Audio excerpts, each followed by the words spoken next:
Well, today's video is a little different. I haven't done something like this in a while. So I thought we'd kind of do a bit of a DIY, a bit of background stuff, things we don't normally do. Could you tell what this video is about? It's about fog, but not any fog, low-lying fog, instead of this hazy stuff. Let's get into this video. It's a fun one. All right, we're going to call this one Fun with Fog. Fog machines are really versatile. You can use them for a lot of things. Here I've done some with some models. Check out that low-lying fog. You can use the fog machine and low-lying product photography. It would work out really well. You might even be able to incorporate it into some food photography, video work. There's a lot of uses for fog. So the one thing with fog, it's like a vape, the cigarette vape.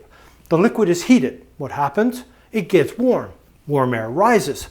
That's good if that's the effect you want. But we want low-lying, ground hogging. Now you can get different fog juices. Some will say low-lying fog, high density. There's all different types. But one way to assure that you get low-lying fog is to make yourself a fog chiller. Now, what better way to do it than something like this? A kitty litter bucket. Hey, works great in my opinion. So my fog comes in here and it comes out here. Now as you can see, I've created two ports on here. I can block one if I want to, but I get a wider spread by using two. And I was using this one particularly with that young girl, which had like flowers in her hair and stuff. She was laying down. This is why I did the double porting. I got more of a blanket effect, and I think it was absolutely brilliant. But hey, kitty litter container, you can't beat it. I just simply cut holes in each side, silicone, duct tape, whatever kind of, just to put a seal on it so I didn't lose too much. The nice thing with these, they have the lids on it so I can contain the fog. Now inside, right now I've got it kind of cooling down to do some of the work, but it's simply, see, I got a couple of ice packs and a thing of coffee I had in the freezer just to start chilling this down. Now, on the ends of these, I simply have some PET screening to stop the ice wanting to go through the tube because I didn't want that. Let me get my lid back on to help keep this kind of cool. Because what I'm going to do, you can fill it full of ice. You can put bags of frozen vegetables in it. It doesn't matter. The hot air comes in. Let me do this again. The hot air comes in here. Cool fog comes out here. Nice low lying.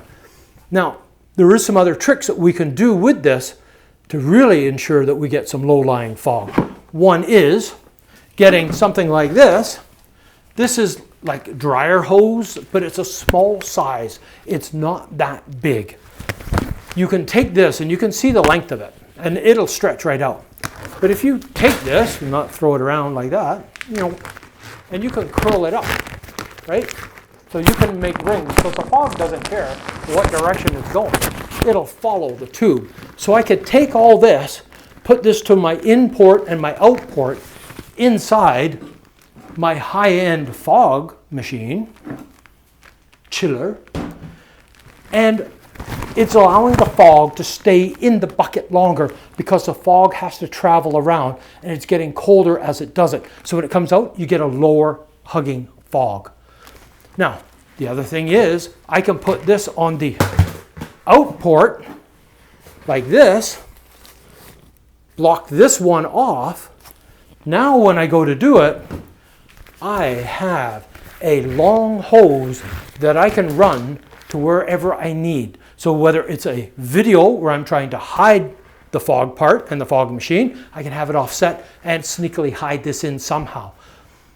There's different ways you can do it, but this works well. If this goes extremely long, the fog will start warming back up a bit and you're going to get a little excessive rise coming out of the end. Be careful of that. But when it's coming out of that chiller, it works brilliantly. Now fog machines, there's tons of different makes, tons of different models. This one here is simply called the fog machine. I have 3, maybe 4 different fog machines. I think I have 2 of these. Chevet is another one that I have, and I can't remember the make of the other one, but they're all relatively inexpensive. You can get them on sale at the end of Halloween for like 20, 25 bucks maybe. There's high-end pro ones that'll cost you hundreds of dollars. Now the difference between the fog machines is I only have a short duration that I can get the fog to come out before the machine goes bleh.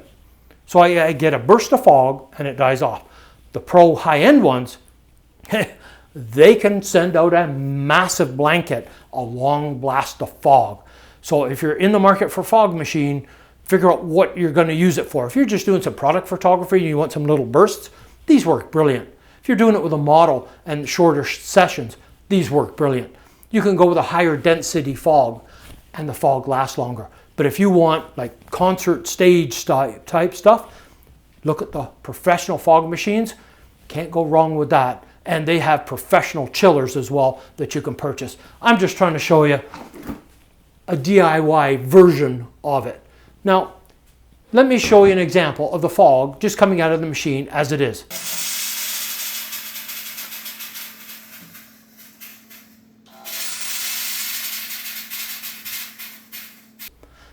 So you can see it blasts out, but then it rises almost right away because it's warm.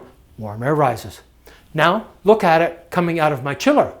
Important note, make sure you leave a gap between the chiller and the fogger. It needs that air gap in order to work correctly. Check this out, low-lying fog. See the difference? Hugs the table.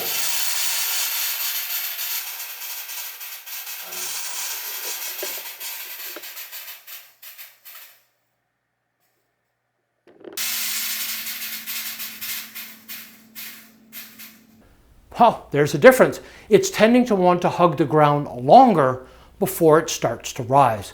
The colder you can get that fog, not that it'll get lower, you can only get so low, but it'll stay down longer.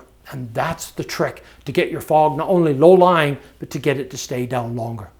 So that's it for this one. I wanted to keep it kind of short and sweet and just show you that any kind of bucket pail that you can put a lid onto, fill it full of ice, fill it full of frozen vegetables, whatever you want, create some low-lying fog and have some fun. And you can do some cool things like this.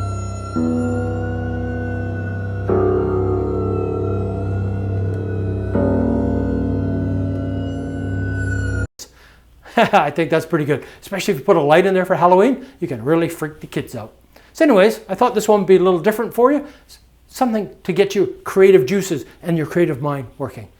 So anyways, if you're new to the channel, please subscribe, hit that bell notification so you're aware when I post new awesome videos like this. If you enjoyed it, please give it a thumbs up. So until the next time.